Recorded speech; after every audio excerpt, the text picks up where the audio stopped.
All right. Well, we're about a couple minutes after noon, so we'll let kind of people slowly come in. But appreciate you coming today to this new inaugural event we call the Rollout.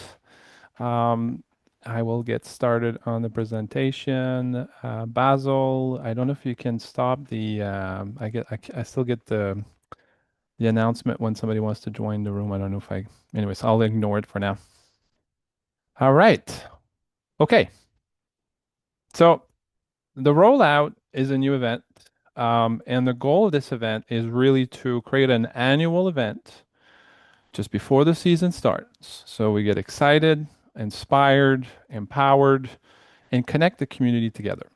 So you can help each other, you can support each other, you can share tips and tricks.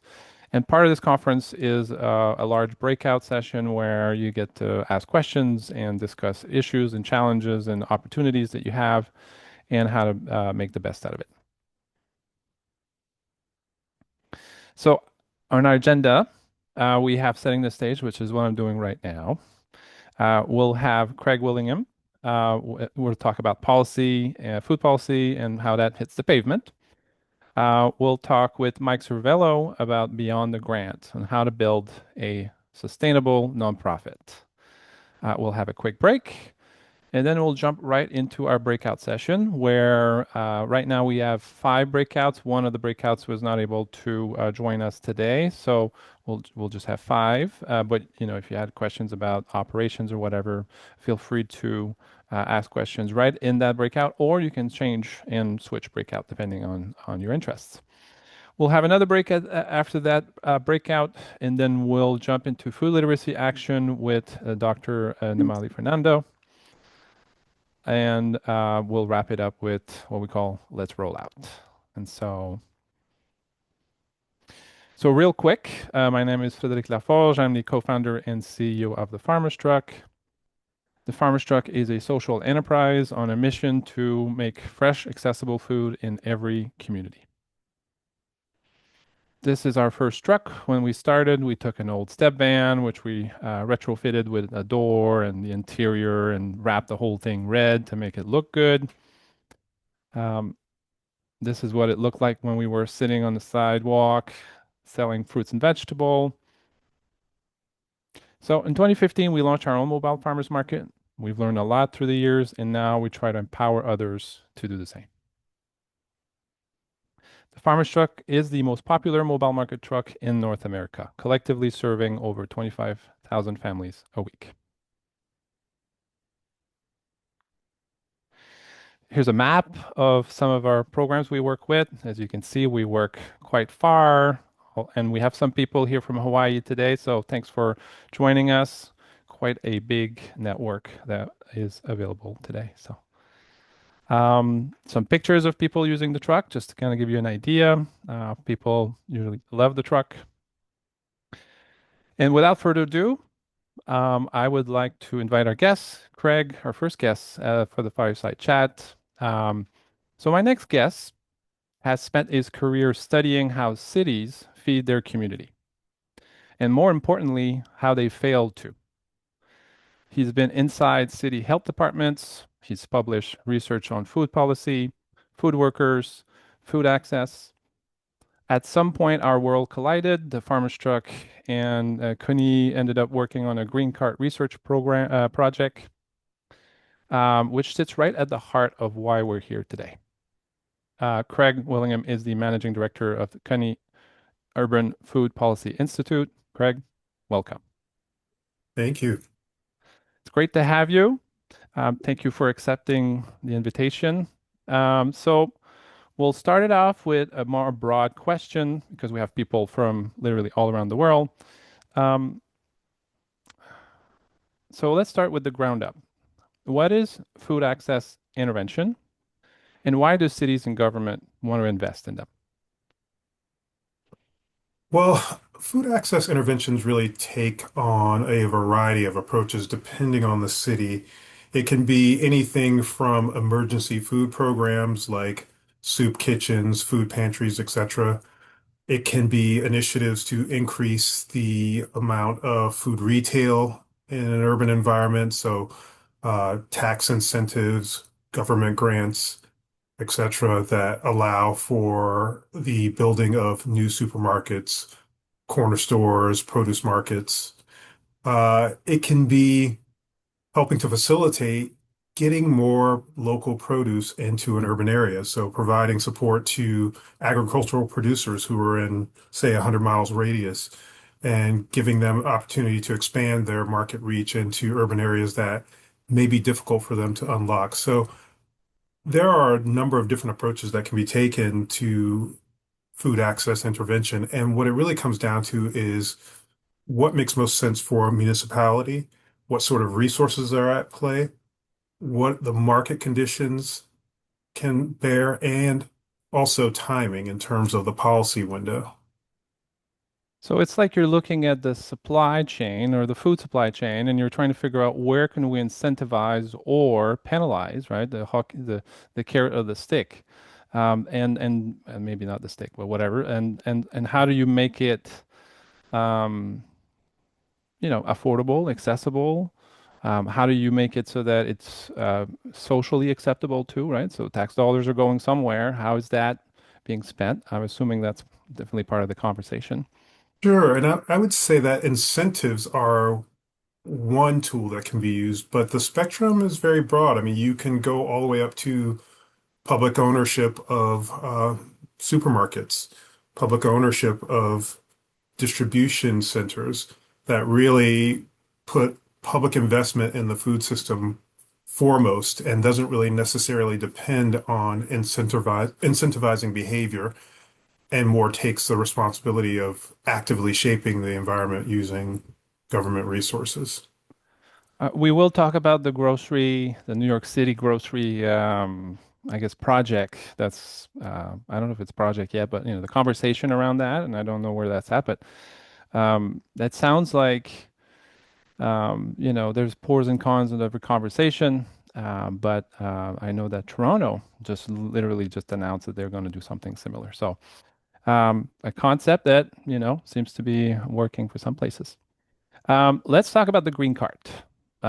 So one of the most well-known example of food access intervention in the U.S. is the Green Cart program in New York City.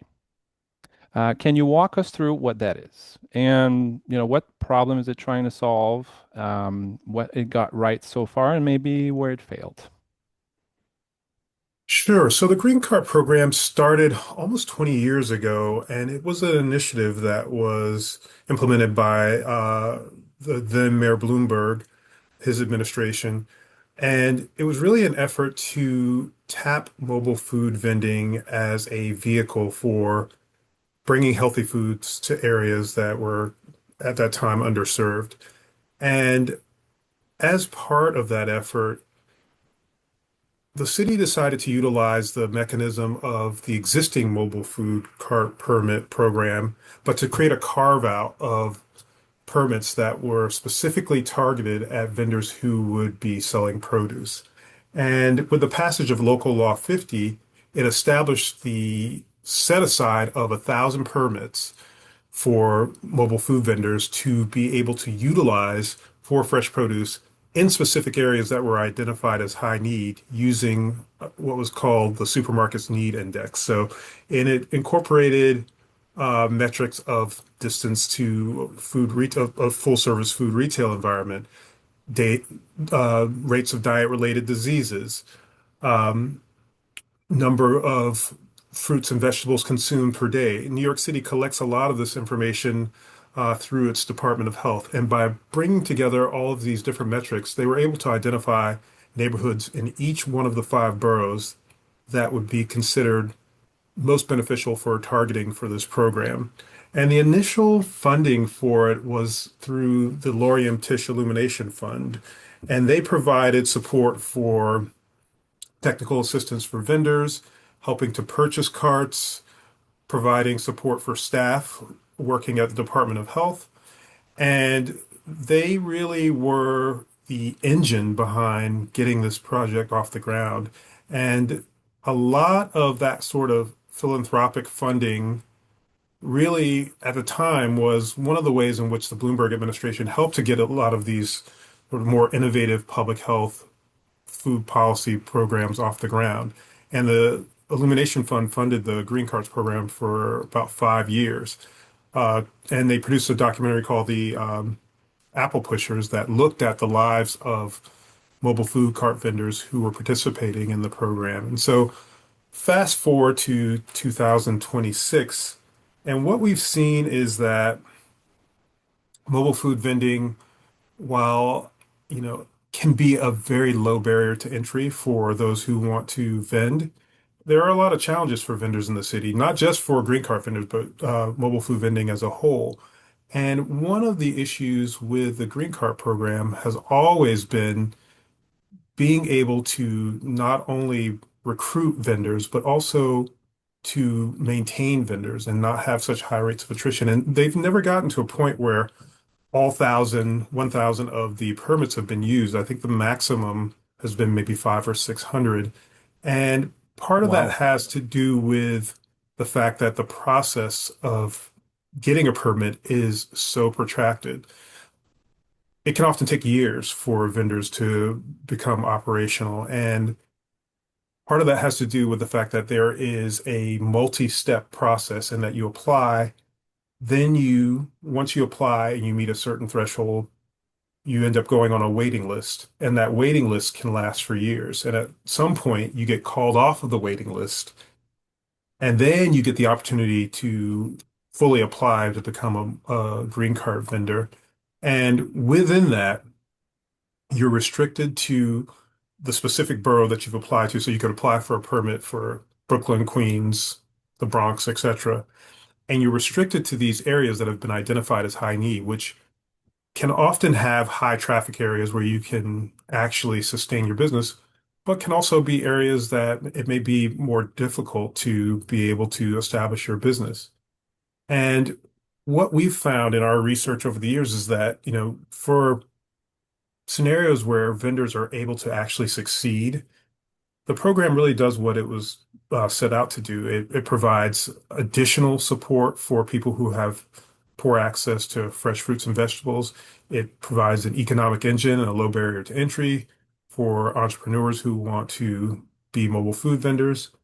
And it expands the landscape of food access in New York City. But those successes are very spotty, and not necessarily because the program itself is flawed. It's more that the administration of the program needs some retooling in order to help to increase the number of vendors who are participating in the program and to make it easier for them to actually do business. Would it be fair to say that, the intent was at the beginning to kick it off with philanthropic dollars, but then the idea was for it to be sustainable in its own way, right? Kind of here we'll kick it off, but then the make it sustainable part, I think, was overestimated, right? The challenges that comes with that. Um, Yes, that's right. And I mean, and that was really a hallmark of the Bloomberg period. He was very much public-private partnership type of administrator when it came to running the city. And I think what we see is that, public-private partnerships can be a very useful tool for supporting government initiatives, but it's not necessarily the best fit for each and every scenario. Uh, Absolutely vital in getting the project off the ground, but once that support was drawn away, and I used to actually oversee the program when I worked at the New York City Department of Health, and but I was there at a time once the support had dwindled away, and it's very difficult to do the sort of outreach and technical assistance that was needed in order to retain vendors and also to expand the number of vendors without that support. One of the things that the funding from the Illumination Fund did was to provide uh, the funding to pay for EBT machines for the vendors. And this would allow them to accept public benefits. And that was huge in terms of helping to build out the individual vendor's business model. And also, I would be a technical assistance person. I would be a facilitator between them and the USDA, helping them to apply. helping them navigate through the paperwork and also troubleshoot the machines. There was a third party company that provided the machines that I would interface with on behalf of the vendors. And many of them, English was a second language, or they didn't speak any English at all. So we had to have interpreters to help with that. So it was, for a relatively simple, straightforward, on the surface, simple, straightforward mobile produce opportunity, there were a lot of moving parts to make it work. And from our small experience designing something for the cart and talking with the operator real quick when we were there, you need for them to consider this or make this sustainable, you need a considerable amount of volume. And that you're saying maybe they have multiple carts. Some of them do, right? Some of them they're Yes. supposed to bring it back to the commission area, but that doesn't necessarily always happen because it costs them money to do all that. And uh, I mean, the best case scenario would be, hey, you're trying to do a health intervention, which is what it is. Make it an easy yes for those who are going to apply it or execute it, right? So, and I think that's probably your takeaway as well is like, how do we make this an easy yes? Like these 1,000 license should be picked up by now, right? Yes, yes. I mean, and it's again, I have a soft spot in my heart for the Green Cards program. I think it absolutely provides an opportunity for many people who otherwise wouldn't to own their own business, and it also, provides an opportunity for people to access fresh fruits and vegetables in a inexpensive way that they may not necessarily be able to access in an efficient way otherwise. But yes, in order to really have a robust program that's represented in all five boroughs, and that provides the support to not only sustain the program, but to grow the program and to, make it run after a fashion that I think most people would think it runs, it needs more support. That sounds like the conclusion. So we'll skip the design of the cart part. I think so one of the projects we worked on, and I did want to touch it real quick, is that we worked on this research project with you on potentially redesigning a new cart that would be easier, more ergonomic, modifiable, so they can tilt it different ways. And I did want to, I guess, talk about that real quick and just in full transparency, we've worked together in the past.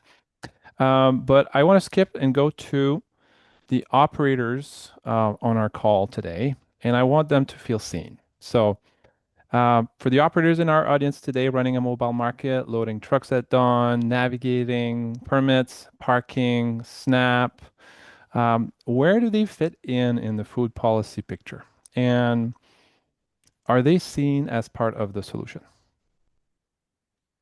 I think so. I think they are seen as part of the solution. Again, different municipalities have different challenges when it comes to running a mobile food vending business.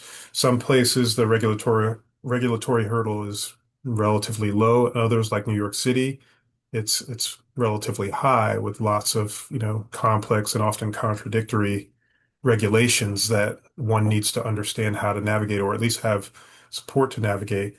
However, for anyone who's willing to undertake this type of endeavor, it is, as the folks on the call could attest to, it's not for the faint of heart. I mean, for the vendors here, and we have one that's right outside of our campus. He's there year round for the most part, I mean, and he's there from 7 in the morning until, 7 or 8 at night. And, that's what it takes in order to, and we're on a very busy thoroughfare. We're on 125th Street. There's people walking out all the time, but that's what it takes for him to be successful. And I think understanding that, the difficulty that it takes to run a mobile food vending business, I think is important for municipalities to embrace or to absorb in order to make sure that the policies that are in place, whether that be regulation, laws, budget allocation, et cetera, really have a clear understanding of what it's going to take to make sure that mobile food vending is a robust and enduring part of the food landscape in urban areas. And I think that starts with the vendors, understanding the vendors, listening to them and supporting them. It is a tough gig. It is a tough gig. You're dealing with what I call a product that's dying by the second. You have to move it. The it gets easier as you get more volume, but to get volume, you need to spend the time, you need to market, you need to stand 12 hours a day at at your stand and sell your fruits and vegetable. It's I mean, basically the way I position it is if there was an easy way to make money doing it, somebody would be there already. And Hmm. so the activity of running a mobile market is difficult and the money is low to be made necessarily. The margins are not always that great. So, and if you want to keep things affordable, you can't go crazy on the margin. And so it's like this, how to make that an easy yes for these operators. Because there's definitely I people mean, like people on our call today that are like, yeah, I'm doing it and I love it. yeah, I mean, and in many ways, it's similar to farming itself. Farming can be very difficult, challenging. You're dealing with, uncertainties of weather, crop cycles, etc. And, it's obviously different for large scale industrial farming, but for the mid-size and small farmers, it's not so different in terms of the challenges and uncertainties of running, a produce-based business. I remember being in Washington, and Secretary Vilsack was talking about the farmers, and he mentioned, and I don't know if it's 82 or 80% something, 86, I believe, of farmers have a second job to keep farming. So the most of their revenues are off farm revenue. And I was Hmm. like, if that's the situation you put farmers in, who wants to go in this? Like, this is crazy. It's difficult to start. The land is difficult to access. Anyways, I grew up on a farm. I can talk to you all all day. Okay, so we have about five Although minutes. I will say that, avenues like mobile food vending, mobile food produce vending, provide another opportunity for farmers to sell their product. It's not just either the farmer's market or the supermarket. It's, venues like mobile food vending that allow for them to diversify. And that's an important aspect of being successful in 2026 as both a farmer and a retailer. Especially if you're doing direct to consumer, this kind of operation, you're like a show on wheels. You set up somewhere, you open up, here you go, people, have some fun. Hmm. That's how I call it. You got to sell tickets to the show when you're driving a mobile market. Let's talk. So we have about 5 minutes left. I want to talk about the grocery conversation, and then I want to close off on some sort of a hopeful message from the policy standpoint. So, um, New York City is now talking about municipally operated grocery stores to address food access issues. So when you hear that, and then you look at the mobile market operators are already doing something similar in communities, how do you, well, first let's talk about the grocery idea. How does that have legs to stand on? Is that something you've seen in other places? And maybe how's that rolling out right now in New York City and kind of what the direction it's taking? And so, and how does mobile market kind of complement that if they can? Well, I mean, there's definitely a precedent for it. I mean, there's a few active projects around the United States at the moment. One notably in Atlanta, which is more of a public-private partnership. Chicago has been exploring opening public supermarket for about 3 years and are at a stage where they're going to release their plan. Military commissaries are a prime example of publicly owned supermarkets where the focus is on a specific population, but it's still government run. And the supermarkets, you wouldn't be able to tell the difference between a commissary and your standard grocery store other than the price, because they're able to control for that because the profit isn't necessarily the focus. So it is possible, and it has been done and is being done. In terms of New York, it still seems to be something that the new administration is pushing forward with. We've been in consultation with them about certain aspects of um, where they might go and how they might be implemented. And the administration seems to be very much behind the idea. Maybe there'll be some sort of announcement soon, but they're keeping that under wraps. But it's interesting. A lot of the response from the supermarket industry and the for-profit sector has been very similar to the response to green carts when it was launched. One of the biggest opponents of the green carts was the National Supermarket Association and other industry trade groups who were saying these vendors, they don't have to pay the same overhead as supermarkets. They open up right out in front of our grocery store. They take business away from us. They have an unfair advantage. And they're making the same arguments around the public supermarket. It's going to be, supported with tax dollars. They don't have to compete with, they don't have to compete on the same level that we do. They are able to, bite into our clients. Uh, Again, very similar sorts of arguments, but the reality is that the initial proposal, at least, is for five supermarkets in each one in each of the five boroughs in a city of 8 million people that has close to 1,000 supermarkets already. This will be less than a drop in the bucket. Yeah. It's more, I see it more as a proof of concept that government can support robust food policy initiatives, particularly when it comes to issues of affordability. And to set a precedent of success with a project like this really opens up the doors for the government to really uh, be more imaginative around how we can make sure that everyone has the food that they need. And my hope is that, this will be put together thoughtfully and ultimately will be a success. That's my hope as well. I would echo that. Okay, in 1 minute or less, Craig, what gives you hope right now in the food policy world? What gives you hope? Well, I mean, living in New York, living in New York has been really great in terms of seeing this transformation from the previous administration to the new administration. They've been very forthright and firm on protections for food workers. They've been very adamant about tackling issues related to cost and affordability, the public supermarket idea being one of them, but just one of the many different policy approaches that they've been looking at to rein in cost. Um, and an overall sense that, putting fairness, democracy, equity, these sorts of principles, and protecting consumers uh, to the forefront of policy and how policies are developed and framed has been refreshing. It's something that we've seen in fits and starts in the United States over the last 20 years or so.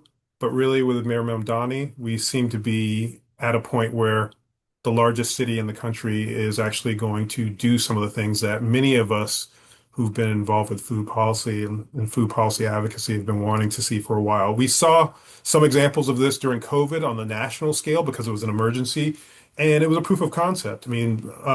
The support programs were wildly successful and they were rolled back immediately after the emergency. And, I think that we're at a moment here for a host of different reasons that perhaps we see a policy window where we can have more expansive policies that support increasing the lives of increasing the quality of the lives of consumers and eaters around the country.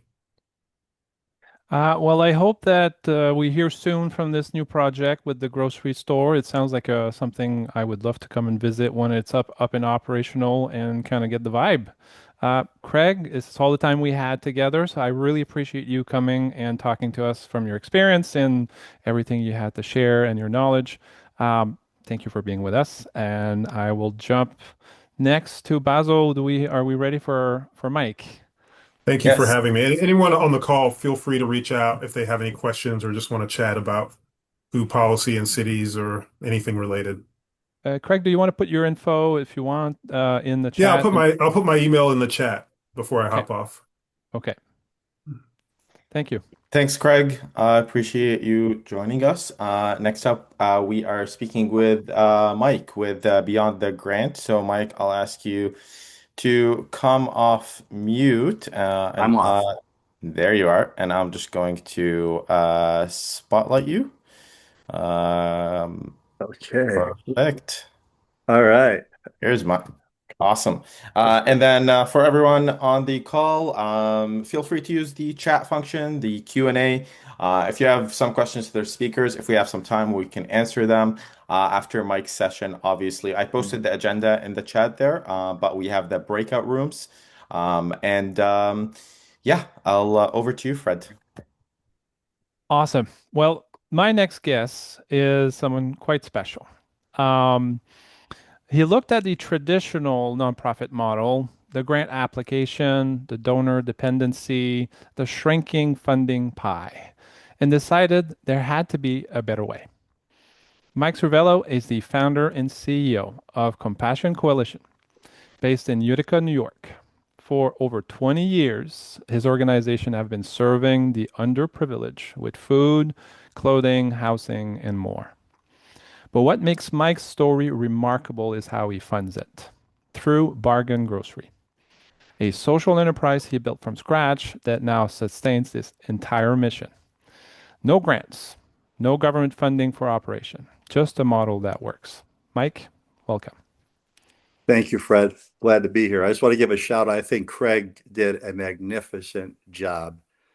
New York City is a whole another animal there. We're actually been in conversations with some of the borough presidents and some of the new administration people. So he did a wonderful job. Very good. It it's something I learned working with some of our customers in New York City that it's its own beast.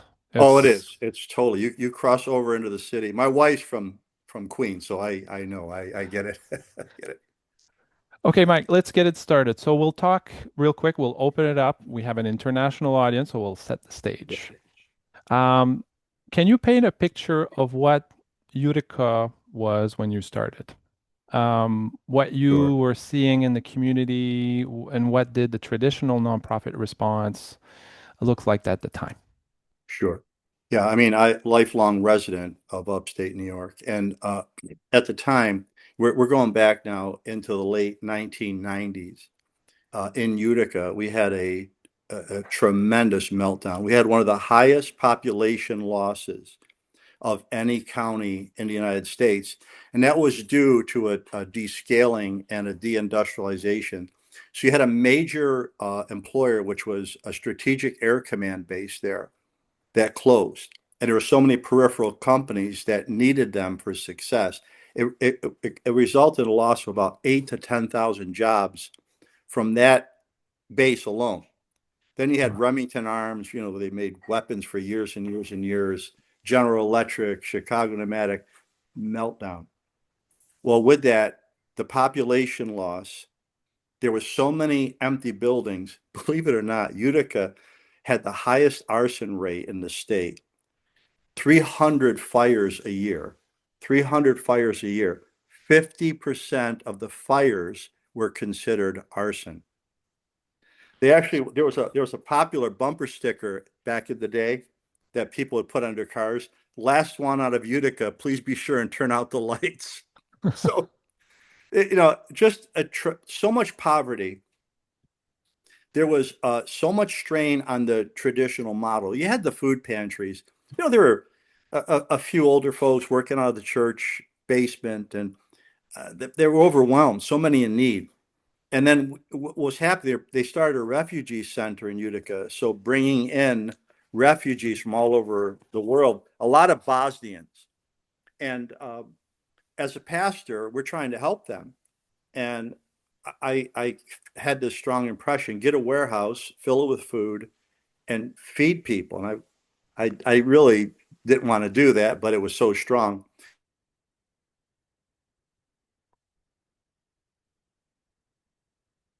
To a local business guy, I never old like an auto parts building, and he donated it, and I knew that we're onto something.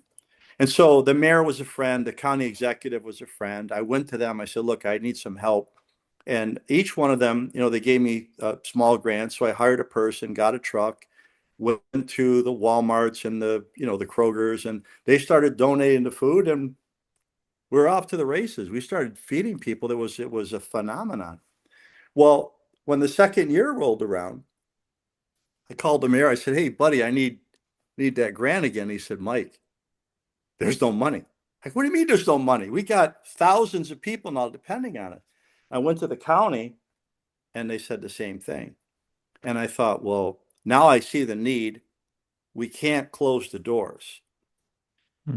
And so I thought, well, I had grown up. My uncles both had grocery stores. I'd grown up as a kid stocking shelves. My dad had a wholesale produce business. And I thought, you know what? Start a mechanism, a little like a salvage store. I'm going to try to buy excess, mark it up just enough to sustain the operation. Well, they had just opened a Walmart perishables DC. And because of all the political support and community they saw what we were doing, I went there. I said, could you help us? Could I buy whatever is extra? And they said, absolutely. We got so much. So every week we'd get a trailer of perishables from the Walmart distribution center. And it was like a mystery load. You never knew it was on there.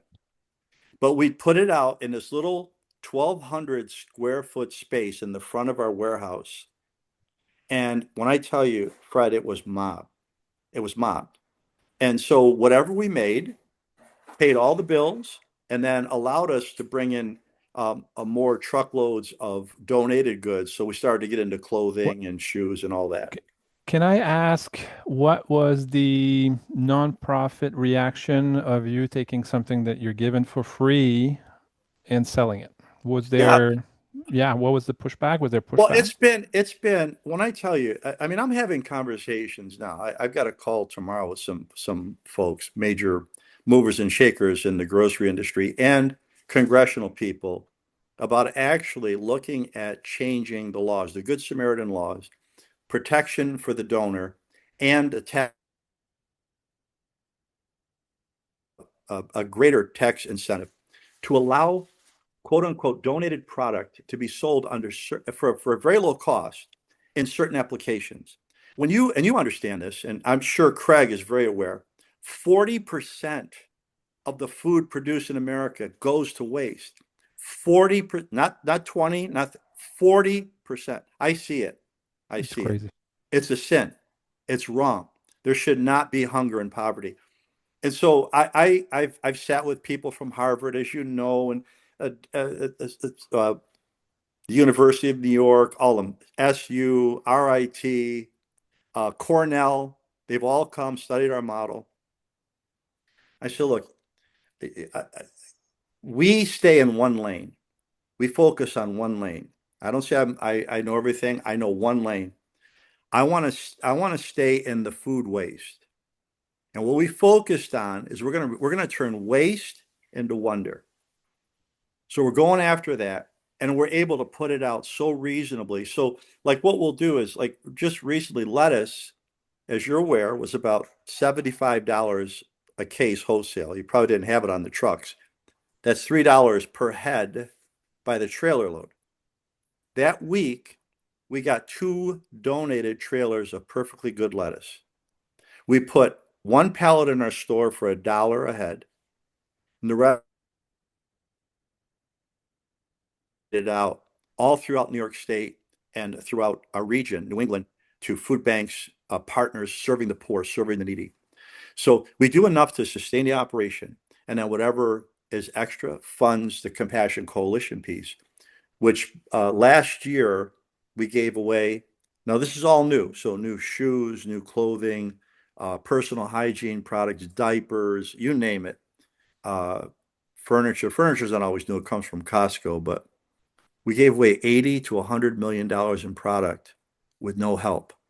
So you're talking about $2 million a week in product Holy. with no help. Yeah, I mean they look at this and they can't wrap their brain around it. But you know what I think that there was conversation with Craig about some of the businesses, right? We can't. Here's what I've learned.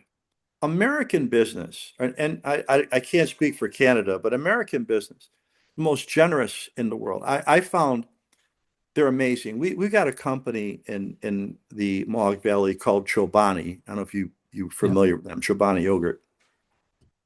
He was a Turkish immigrant, Hamdi, came to upstate New York with only the recipe for that yogurt in his pocket. Some of the guys helped him. He starts the company, and right from the beginning, his heart was to hire refugees, to hire, those that were unemployable. Mm. That company has prospered and prospered. Now, the way he deals with us, Mike, whatever you need for a donation, you got it. He'll give us truckloads. He's the most generous. He's a billionaire. But here's the perfect balance, right? There's no end to it. He's prospering, but there's never a time if we went to him, he wouldn't help. There's a local artisan bread company. And he said to me when I started, he goes, listen, every day I'm going to send you bread because I've watched you and I know if I give to you, I'm going to be blessed. I said, all right. Every day we get the artisan bread that would sell, say, for $5 in a regular store. We sell it for Mm. a dollar 50. And so everybody now has become a community thing where they gather around and they say, look, let's help the people that are in need. But we're in a food desert and we work in tandem with business. I'm not there to uh, criticize business. In these food desert, well, I might be talking too much, so I'm going to slow down. No, I'll no, no. let you. I All right. I wanted to talk about your vision, a little bit more about your vision on how to create what you call a sustainable nonprofit, which is the social enterprise aspect, which is, but you saw an opportunity based on your background. Your father was running a wholesale business. You're like, hey, we have all this food that's going nowhere, or I guess the landfill. Um, Yes. what would be your recommendation to a new operator today, looking at the challenges in their community? And on the call today, we have all kinds, from a farmer who's trying to sell their product to an emergency food assistants who are, going in their community to, disaster relief, Yeah. almost. What would be your advice to them? All right. So to the farmer. So we work with all of our growers. We work with the Department of Agriculture, then the state. The commissioner's been many, many times to our place. To the farmers, I say, we're trying to help needy people. You have product that you're going to send to a Walmart or a Costco. It's got to be double A, perfect in every way. If an apple's got to be 2 inches, if it's 1 3/4, they don't want it, or if it's 2.5, they don't want it. Give us those, but then give us a good price so that the culls, you call them the culls, there's nothing wrong with this. Same fruit, same nutrition. Let Hmm. us take that and let us turn that waste or excess into wonder for people that can't afford it. So pretty much all through the year, we try to keep prices stable. Like you're aware right now, tomatoes are about $1.50, $2 a pound wholesale. We always try to keep them for a dollar. And as I said, the lettuce for a dollar. If we get truckloads of grapes, so that people could afford it. We had a gentleman, this happens all the time. This gentleman came in and he grabbed one of our managers and he said, I got to tell you something, because how much I appreciate what you've done here. He had 3 boys, handsome, like strapping young men. He said all these kids were so grossly overweight 2 years ago. They were made fun of at school because all I could afford was junk food. He said, since you've opened and I've been able to get them fresh produce, he goes, look at them. And he started to cry. It's just, it shouldn't be, Fred. It just shouldn't be. I compare food access to water often because, Yeah. we need Yeah. potable water, we need good food to put in our body. Yeah. Um, Basil, how are we doing on time? I think we just want to double check here. No, we're good on time. You guys got another 10 minutes or so. If anyone Okay. if You asked the anyone question. needs wants to have any questions for Pastor Mike, or wants to engage in the discussion, please feel free to. Yeah. Um, well, Mike, we've met when I was in Washington. I've Yes. listened to your story. I was like, this is exactly the mindset I want to replicate because when we talk to leaders and nonprofit leaders, they kind of feel stuck in a box. We have to be a nonprofit, we have to act like a nonprofit, and that's it. That's an all and be all. And then you have the for-profit side, who's like, profit at all costs. And I was like, listen, there's a place in the middle, Absolutely. right? And Yes. and you get to choose what that is. You get to carve out what that is in your community. And yes, you'll probably ruffle feathers, right? You're Yeah. changing the way people need to think about, but you're building an infrastructure that will operate differently. Well, you know So, what, Fred, I want to just say this. It's got to be collaboration. See, we're not here to criticize business, right? You go into business to make money. But we go into our line of work to help people. So I always say this, are you mission driven or money driven? That's going to tell right away. Now, I understand some of your trucks are for profit, then go make money. Okay, that's fine. And I have no problem with that. We're a free country. But I don't criticize business. I'm thankful for them. The areas we serve are the areas that they've abandoned, as your first guest talked about. And those boroughs, man, there are food deserts that no one's serving. Well, you know what? We have a social responsibility then. If you're making money, then the yin to your yang, let's help these folks, right? Let's do something there. But I don't want to be on your doorstep competing with you. That's not the right place to be. Go where the need is, right? And let's When all there's work together. and you were saying there's no Utica being the largest food desert you were saying at one point, or one of the Yeah, yeah, um, when there's no money in the solution, you need to come up with a different way to get there. right, right, And when I think about when we talk with food banks, for example, and we're saying you can do a thing called value add mapping, which is like look at all the activities your organization does. And the typical activity for a food bank, you're packing boxes, you're receiving, shipping things, right? You're storing, cooling things, freezing things. You have trucks to move things around. All of these are little things you can potentially make money with. yes, And, maybe you're doing a delivery business at the same time as yours, so that covers your truck and logistic costs. And then yeah, the electric bill can be pretty high right now, especially if you're running reefers and things like that. So maybe there's a different way you can make money there by sharing the space, like individual pallets. I know there's a lot of, especially farmers, who are looking for a place to store stuff and, refrigerate. And, yes, yeah. um, okay, one second. Yeah, so if there's anybody who wants Basil want me to repeat that if anybody has questions, we will need it done by 1 p.m. Okay. So Yeah, if just anybody, if anyone wants to turn on their camera and join or ask any questions, feel free to, or you can use the chat or the Q&A function. well, Let me just say one more thing too, Fred, about dignity. You know, what we started to realize, and like during COVID, we're handing out boxes, and people would pull up. A lot of times, there were people that didn't need the box, and some wouldn't even get out of their car; they just pop open their trunk. Others would get out, look at the box, take stuff out, and throw it on the ground. I thought, man, one thing I've learned being in a food desert, that people appreciate it. People come in there that need it, and we learned by having a diverse culture in Utica, 25% refugee immigrant, 5 languages spoken in our store. We all respect and love one another. We had to start with Google Translate to communicate. But dignity means you allow people to have food access to what they want, right, in their neighborhood, to be able to buy it at an affordable price. And another thing we've done, we trained our managers because we're missional, we're not money driven. You can't just say we're going to give you food for free. But let's say someone comes in, it's a mom, and she's got a bunch of kids and she's counting her pennies, right? She doesn't have enough. They'll just tap her on the shoulder and say, ma'am, somebody just paid this forward, and hand her a gift card for $50. Well, people burst out crying. But we recognize and watch for that. So we want to make sure that no one goes without. And then we'll work with all the human service agencies, the rescue missions. We take care of all of them, right? wow. Yeah, no one should go without. That's it. So, I'm so, done. so you're doing micro intervention while they're Yeah, shopping. yeah. That's incredible. We've had people come in, say, I've just moved into an apartment. They got out of say, an abusive situation, no furniture.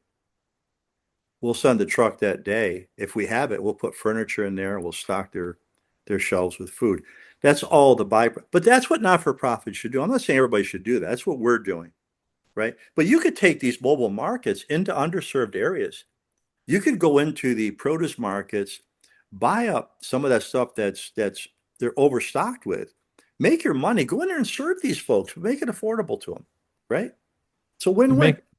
Make a bargain grocery on wheels. Come on, Mike. We've been talking Yeah, about it. yeah, you could do it. You know that, right? You go to these, like, I don't know, you've got a huge market in Montreal, all through America. You got Philadelphia, you got New York City, you got Atlanta. You go to these produce markets, and you start to talk to these vendors, tell them what you're doing. There's always 40% in the system is waste. That's You can crazy. make deals for both donation and low cost. Get what you could buy at a good price and go out there and share it with the community. It's a win-win. Mike, I think we have one question here. Okay. Or it really does elevate the equity. It gives opportunity to client choice and a dignified. Okay, so it's more of a comment. Was there any Yeah. question, Basil? No questions so far. Yeah. Yeah. Okay, so Mike, Oh, I think we have a raised hand here from Bridget. Bridget, feel free to type your question or come on camera. All right. Hello. Thank you so much for this opportunity. We are learning so much. What I thought I'd ask you is we are a mobile food pantry. We offer emergency food. The issue we are running into is that we need to collect demographic data on who we distribute the food to. We are meeting folks and we are needing to intake them and collect at least a bare amount of information like race, ethnicity, income, because we need to report this to our funders. But we do find that that makes it not a low barrier service. Yeah. Did you have any suggestions around that or Boy, other organizations, how they deal with this? I don't because I don't I've not pursued grants that way. We just got a 150,000 square foot distribution facility, and because of our government leaders from the state on down have seen what we've done, we got a gift, one-time gift from the governor for it was a large, substantial gift that helped us buy this building. When you start to collect that information, I don't know. It's kind of a privacy and a dignity thing.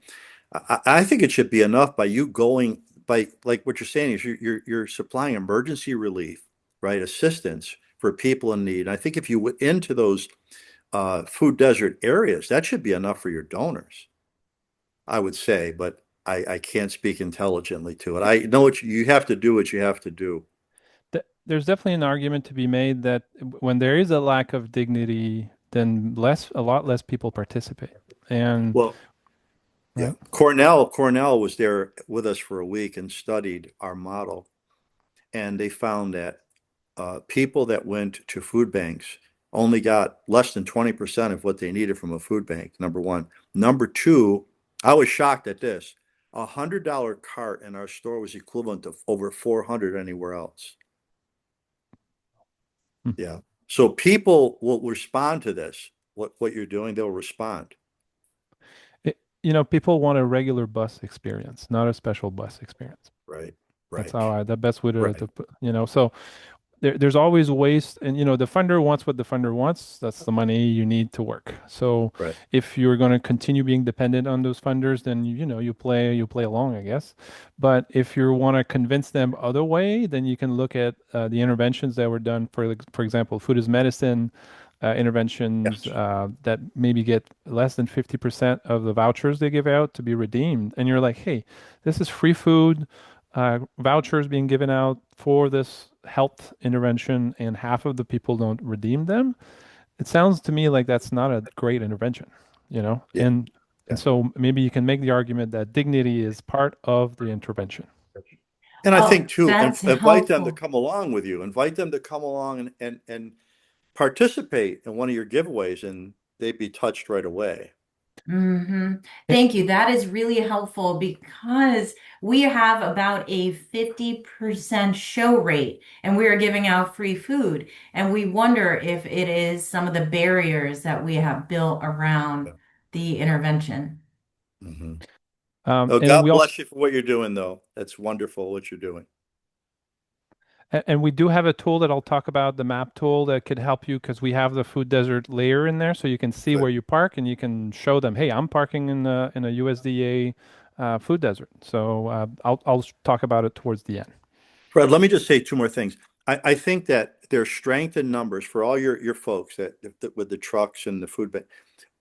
Wherever you could get together regionally, if you could connect them, have some kind of mechanism, and they could share resource number one. Number two, if they went to large markets and tried to, you talk to those guys, American business, they're generous.